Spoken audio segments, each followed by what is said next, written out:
everybody. It's Robb Ryerse, Political Director of Vote Common Good. We are once again this year, as we head towards the midterm elections in November of 2026, talking to candidates who are running for office, candidates who believe that the common good ought to matter in how people vote and how elected leaders govern. And so today we've got a very special guest. She is running for Congress in the Chicago area in Illinois' 8th District. Is Sanjyot That's right. You Dunning, did a great and job. yeah, there Yeah. we go. And listen, I also am running for Congress, and I just go by Rob for Congress because Ryerse is just too hard for anybody to ever get. So Sanjyot, so great to have you on with us today. Thank you for being here, and I look forward to having a conversation about you and your campaign, your background, and a whole bunch of other things. Great. Well, thank you so much for having me on. And I apologize up front if my internet is a little spotty. Hopefully, it all comes through well. Yeah. And thank you for your comment. I wish I had an easy first name, but that's the beauty of America, right? We all have interesting names. And I answer to anything that starts with an S. So I'm actually quite flexible. I've heard it all. Yeah.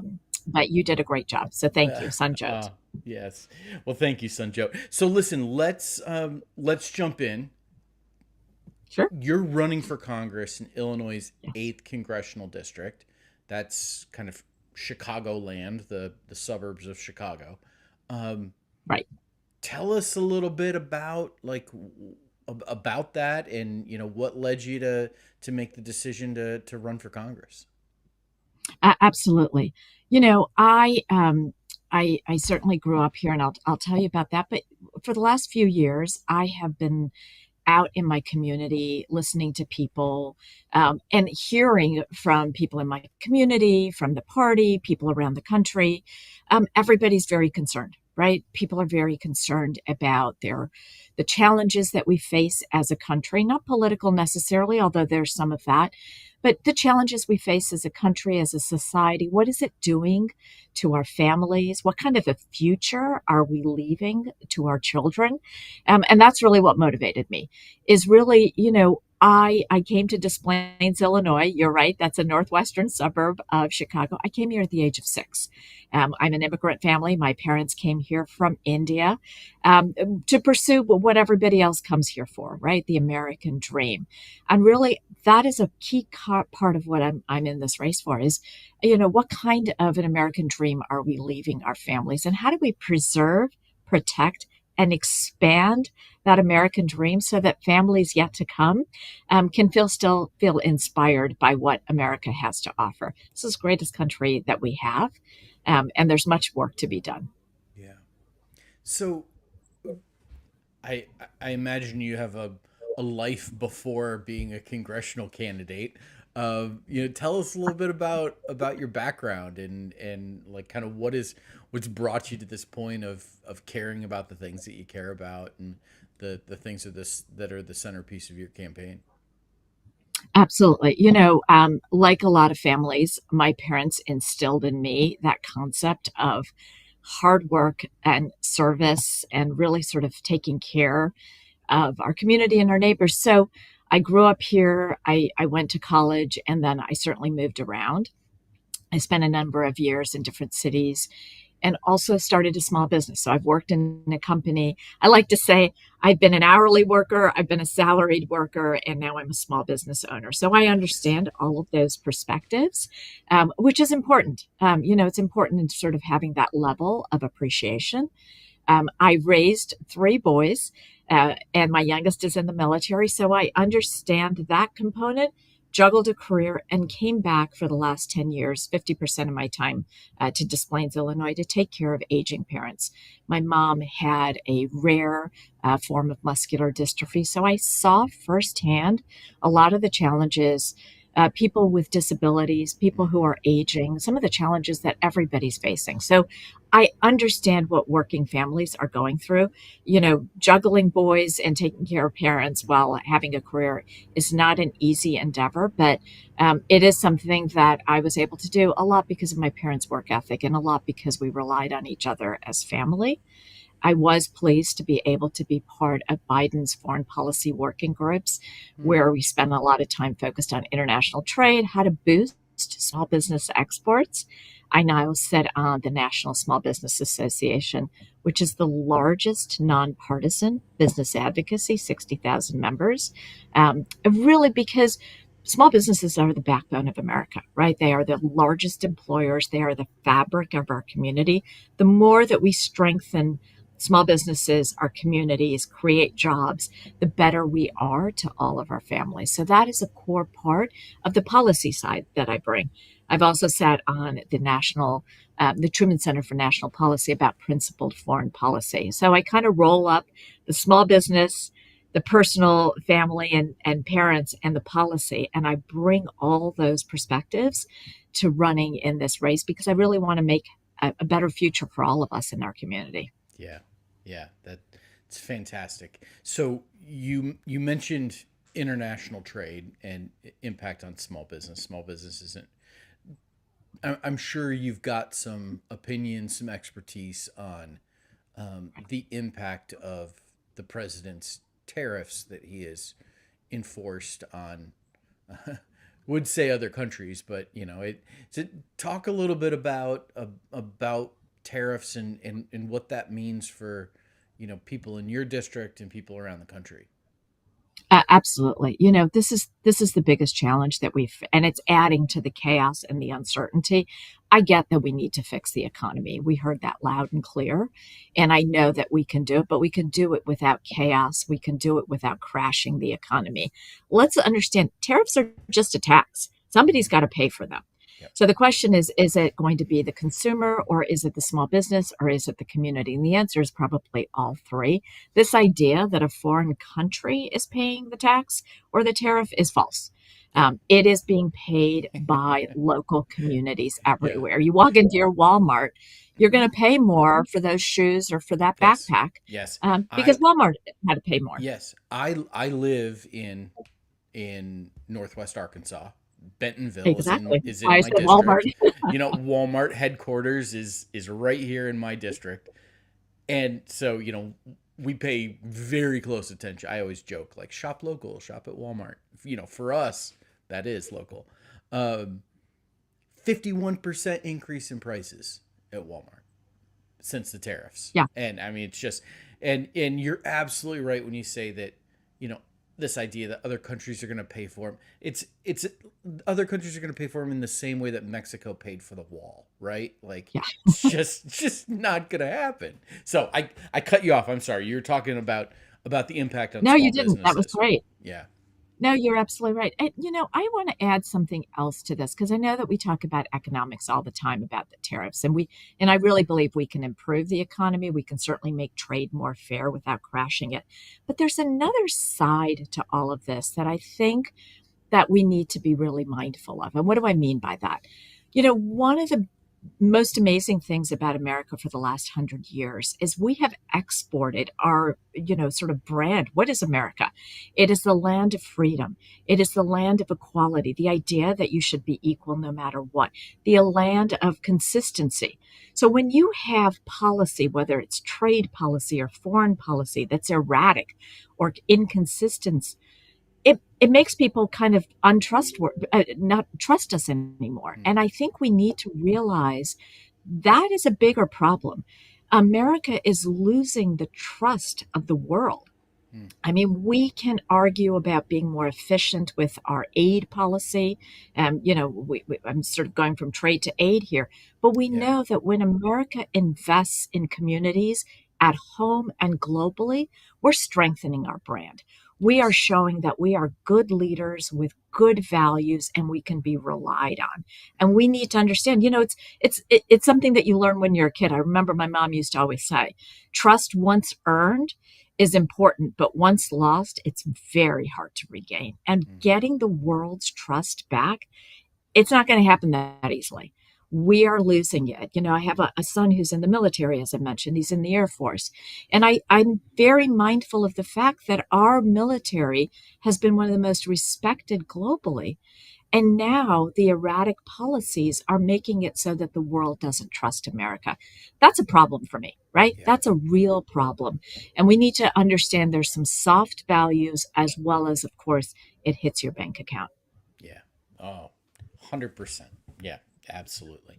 Uh, so as you think about that kind of American reputation in the world, Right. you've got to have a pretty unique and and very kind of focused perspective on that, given that you've had an immigrant experience yourself, and it's not just our reputation around the world; it's also that is kind of at risk. It's also that sense of like, are we going to be a welcoming country to people who want to pursue the American dream, as you talked about earlier. Tell us a little bit about your own kind of immigrant experience and how that colors or shapes the way that you see what this administration is currently doing. Absolutely.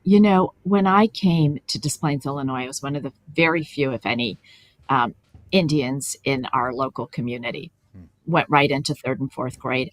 Had no idea, Rob, that I wasn't American in the classic sense of Uh, what people were welcoming. Everybody was normal. If anything, maybe I got a little teased for being the nerd, but certainly not for anything else. So it really pains me to see this current administration using immigration as a divisive mechanism rather than saying, welcome and we're part of the same community. I always say, unless you're Native American, we're all immigrants, right? It's just a question of yes. when you came here. Did you Yes. come last week or did your Yes. grandparents Yes. or great grandparents Yes. come a couple hundred years ago? Yes. My grandfather came from Canada. And like, that's, we all have that story. It's some point Absolutely. in. Yeah.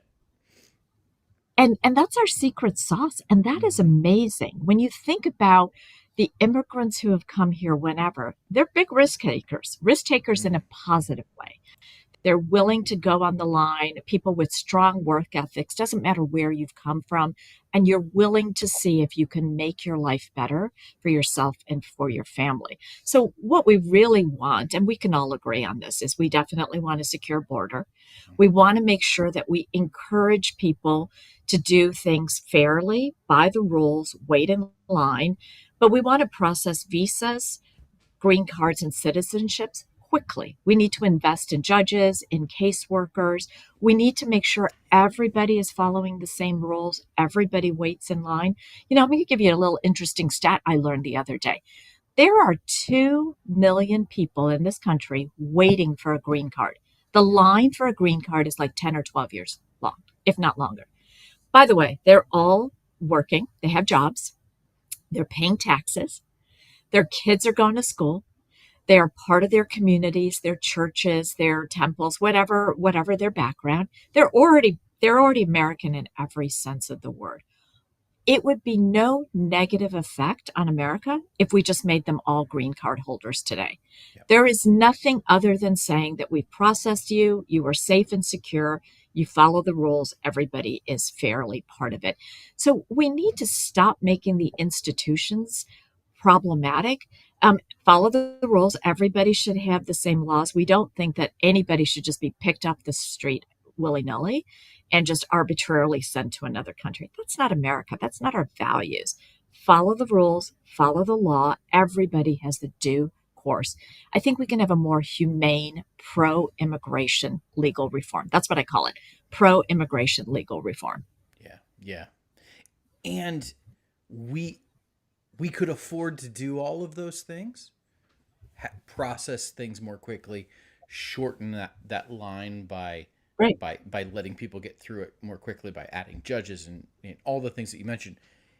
If maybe the $45 billion that's in the one big beautiful bill that's going towards new detention centers Yeah. and their construction. If that was invested in judges and folks to to process the people that are waiting in line, like it just seems like a much better use of our money. A much better use of our money. It is a much more humane use. And also, it's aligned with our values. I mean, we are not a nation that curtails freedom. We champion freedom. It boggles my mind to think that we are like investing in a prison complex. Somebody's obviously making some money off of this, Yeah. maybe some cronies, a little crony capitalism going on there. But the idea that we're creating a new prison complex, we're basically funding to put people who are already working and contributing to the economy and paying taxes. We're now putting them in an environment where we're paying for their upkeep. It's a reverse logic. By the same token, why are we paying other countries to take people that are already here legally and are not criminals? That's the other thing that people don't realize. Not every, we can all support. Mhm. We want to get rid of criminals. We want to make sure that we keep our communities safe. But what's happening now is not about criminals anymore. We are deporting to other countries and we are paying those countries to take people who are not criminals, but who were waiting in line as part of this visa process, and just not housing them and not making sure that we provide them that due process. So we need to follow the money sometimes to make sure that we're not. It's like, do you ever see that magician, like those street walker, street side vendors where Yeah. they have the shell game? There's a little Yes. shell game going on. Yeah. Watch the ball, watch the money, Yeah. and listen to where the money is going, not just where the rhetoric is. Yeah. So tell us a bit about your district and about the campaign for All right, Congress, thank and you. You what got a map? yeah, yeah. And I mean, for folks that might be watching this, some folks might, be listening to the audio version only. Just put up a map of Illinois' 8th district. Doesn't look gerrymandered at all to me. Which is a bipartisan problem, by the way. But Absolutely. that's a rant for another day. Tell us about your district and what makes it special. What do you love about it? Like what real and I've been there a little bit. I've been to Schaumburg several times, so and I've got my eldest child lives in Chicago, and we've been there a number of times. So tell us a little bit about like what makes Illinois' 8th district like a special place. Why would somebody want to go visit? Absolutely. But I will say, as a quick note, I'm a huge champion of campaign finance reform. Let's get the money out of politics. Term Yes. limits, House, Senate, and Supreme Court. You know, whether it's 8 years, 10 years, or 12, do your best to move along. So, definitely a rant for another day. But I think that we can collectively fix our system. So I'm a glass Yes. half full optimist. Love it. But on that note, this is home for me, right? I landed here when I was a kid. And I think that's the other thing. Where you grow up is a part of your fabric of your personality and your foundation forever, Yes. right? We know Yes. that. Yes. And so this is, I grew up in Cleveland, Ohio, and I cannot escape being a Browns fan. there you go, It's right? just up in my DNA, much to my wife's chagrin.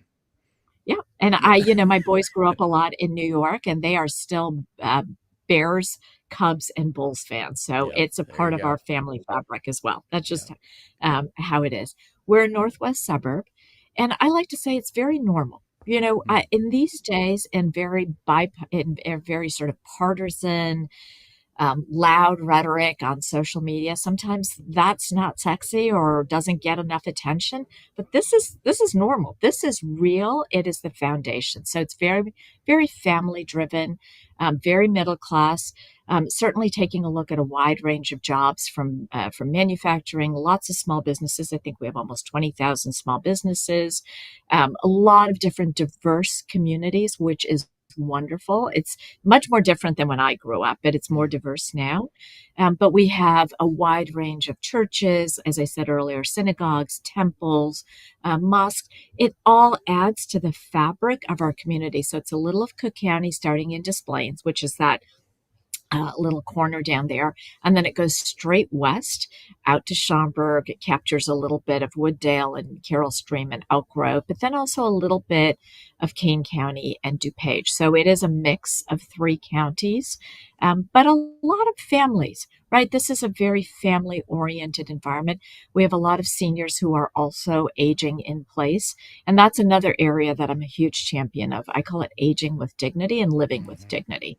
And what do I mean by that?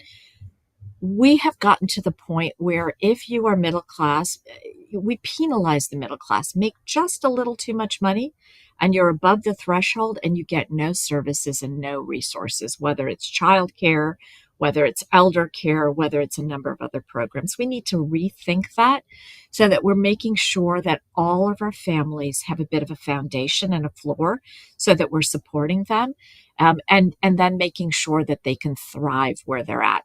Particularly for elderly communities, one of the things that I learned firsthand with my mom is that we push people into nursing homes, right? Mm. If you need a little bit of help, there's nothing for you. There's no resources unless you're below that income threshold. Let's change that. Yeah. 66% of our Medicaid budget is nursing homes. Mm. And yet a vast majority of them would like to age in home, but maybe they need some help. They need some help cooking a meal, getting groceries, in and out of a shower, taking care of some basics. That's 15, 20, 25 hours a week. Let's give them subsidized help in home. Yeah. Maybe they want to hire their family member. Let's make that easier for them. It might be a daughter, it might be a niece, it might be a neighbor. Let's make sure we strengthen this fabric of the community so that the people can age with dignity in their home. And even if they're living with a disability, for example, my mom was chronic, right? When you have a chronic condition, you get nothing from Medicare. Mm. If you have an accident, you get all sorts of services.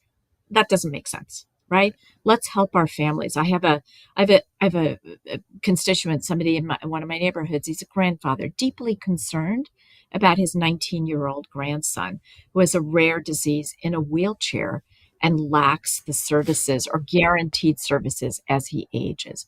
We shouldn't make people and families worry about their loved ones. We can help fix that. Yeah. Yeah. So, Sanjyot, tell us about the race itself. Okay? Like what is the race look like? When's the primary? When's the general we know is in November of 2026, but what's all that look like for you? Absolutely. One of the great things about democracy is we are a crowded primary. Mm-hmm. There are 10 of us in the race, and we all bring something different to the table, right? It's Is a it an friendly open conversation. seat? It is an open seat. Raja Mm. Krishnamurthy, who currently has it, and Tammy Duckworth had it before. Mm-hmm. Raja's running for Senate in Illinois. So it is Got an it. open seat.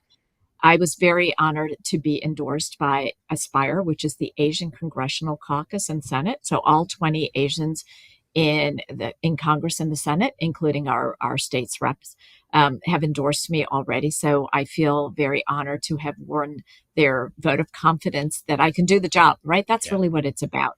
And so part of this part of the primary process is to choose what kind of person we want to send to DC. So the primary is in 7 months. That's our critical race. Whoever wins the primary will in large part be the congressperson. So people say to me, why are you running so hard so early? It's not so early. It's Yeah. 7 months away, That's right. right? Yep. What primary determines. And a lot of what I'm championing is really what I call the common sense movement. Mm. It should be common sense to fix our economy without crashing it. It should be common sense to make sure people have childcare and elder care without breaking their bank. It should be common sense to make sure that we fix our immigration system without being cruel and without losing sight of our values of faith and freedom and family. So really, I'm the only candidate in this race who is championing that common sense. Everybody has perhaps a little bit more of a different perspective, and maybe they align one corner of the party or another. But I bring the experience of having raised families and the sandwich generation. We need Mm. more of us. I have voters who tell me, and you may be seeing this too in your district, Rob. Yeah. They'll say, listen, I love the 25-year-old. I have a 25 year old or my grandchild is a 25-year-old. I don't know that I trust them to make Medicare policy yet, maybe in 10 or 15 years. And I'm not sure the 90-year-old, bless their heart, who's still been in service, that they're up to the job of 150% of their time and energy. And maybe we ought to be saying thank you and giving them a retirement party. But there's a huge difference between 25 and 90. And I think that's where more of us, and I'm so happy that you are also running, because I think more Yeah, voices like ours, which is common sense, which is really about how do we champion families, communities, our faith, the very bedrock of American society. yeah, That's what makes me unique in this race. And that's where I'm bringing to the conversation everywhere I go. I love it. I'm going to also add, because I think you are too, and I'd love to hear from you on this, Yeah. Rob. I'm also the only person in the race who's talking to anybody and everybody who will Mm, talk to me. Doesn't matter yes. to me how you voted last year. Yes. Doesn't matter if we don't agree on everything. That's okay. We're part of the same community. Yes. Let's have a conversation. Yes. And I I, think that's what's important. yes. And my approach has been, hey, listen, we probably are gonna disagree on some policy stuff. Yeah, Um, Frankly, I have a lot of disagreements with a lot of people on various policy issues, but I think there's some shared values that we have as as as I would say here as Arkansans, as Americans, as human beings. There's there's shared values that we have that I think we can connect on. And I've absolutely. centered my campaign around, and you mentioned the three that I've centered my campaign around. It's faith, family, and freedom. And I think that it's a little bit frustrating to me that it feels like Republicans have owned those things for a long time. And I think that's really as issues, but they don't own the values. They don't. These That's are right. shared values. And the faith, faith being this thing, like, it's not about religious faith, it's our faith in each other. That, like, we can Exactly. believe in each other to get big stuff done. And family, families take all sorts of different shapes and sizes, and we need to do everything we possibly can to protect families, to give them help them have the resources they need to thrive, to grow. I mean, families is what make our whole country run. Uh, and then freedom, we've got to protect freedom, and it is, unfortunately under attack in a lot of ways right now. So yeah, and I too, I'm like, listen, I feel like if I can talk to you about faith, family, and freedom, and I joke with people that here I'm here in Northwest Arkansas where the University of Arkansas is, and it's almost football season. I'm gonna a couple of weeks from now I'm gonna add it's gonna be faith, family, freedom, and football. Like I'm gonna Exactly. gonna add that We last may part. have to debate a little bit on the football Yeah, teams that we yeah, lose exactly. there, but that's okay. Yep, yep. Friendly rivalries. Absolutely. Let me ask you this: what has I? Because this the first time you're running for office? This is so I come from Yeah, the policy side, as yeah, I said, on the small business. And I would yep. say I'm an educator. I've written a bunch of books. I write 2 textbooks. So I'm kind of Nice. steeped in the Yeah, wonky stuff. So, yeah. I So won't bore you with what has surprised you the most about running for office? Like, what's the thing that you're like, I did not expect this. People that have never done this would not realize it's this way. Like, it's because it's not when you watch The West Wing. It's not like people think, oh, that's what politics is like. It's not like that for real. Like what? So what surprised you, or what would be surprising to people? Regular folks who've never, aren't in this world all the time. What would be that thing? I think that there's a lot of really good, well meaning people who are in the political ecosystem. And again, I'm going to say that I'm on Dems, and I don't know the Republican side, but I'm going to say the normal Republicans, as I like to call them, also. But I'm a little surprised sometimes about the rigidity of doing things exactly the way they've always been done Oh, rather than thinking oh, outside the box. And I come from an innovation background. My company was recognized as, small and mighty, one of the most innovative companies by Fast Company. And I want to say common sense. If it didn't work before, why are we doing it again? So yep. it's kind of one of those things. It doesn't take a rocket scientist to figure that out. So challenging what people are just used to doing. And let's be honest, I'm in Illinois, which there's the old myth of a machine. I got to tell you, the machine doesn't exist exactly in the same way, and even local Yeah. stakeholders will tell you. But there's an orthodoxy. This is how we do it. Hmm. And I want to say, no, let's talk to everybody. Let's engage everybody. Let's start building a digital presence and letting people know and building trust, right? Yeah. We forget to build trust. And I think a lot of the times political parties just want to tell people what to do rather than listen and say, tell me what is important to you and help us understand. And then we'll sort of navigate to where it makes good sense for everybody. So I think it's the rigidity, if anything. Yeah. How Yeah. about you? Oh my goodness, you're preaching to the choir here. We have absolutely got to do things that are innovative and disruptive, and especially, I mean, I'm in a little bit different situation. I'm in Arkansas. I'm in a very red district, Right. um, and so there's not a lot of expectations, and yeah, and if you look back over the last several campaigns in my district from the Democratic candidates have gotten 33%, 34%, Good. 35%, 32%. And people have said to me, "Oh, that's a ceiling." I'm like, "No, no, no, no. That's not the ceiling. That's the floor. That's where we're starting from. And if we can do some innovative things and reach people, like Yes. we're only building from there." And so I'm but that kind of orthodoxy of it's we've never done it that way before, this is the way you do it, like, oh my goodness. Yeah, it's giving me flashbacks to when I was a pastor of old conservative churches. Uh so But that's where your organization is so mhm, terrific because yeah, it's building bridges with people. yeah, Because people vote for people they trust hmm, and who align with their values. yeah, Oftentimes, it's not just for a specific policy. And right, how do we communicate to one another?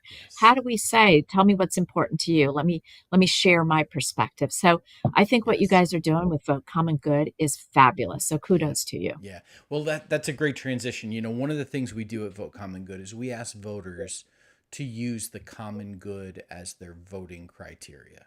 So it's Right. it's not about a specific set of policies. It's much more a shared value that, hey, we're in this together, and loving Right. my neighbor is something I do when I go into the voting booth. And so, use the common good as your voting criteria. So we ask candidates that are running for office to you that if they're elected, if they'll use the common good as their governing criteria.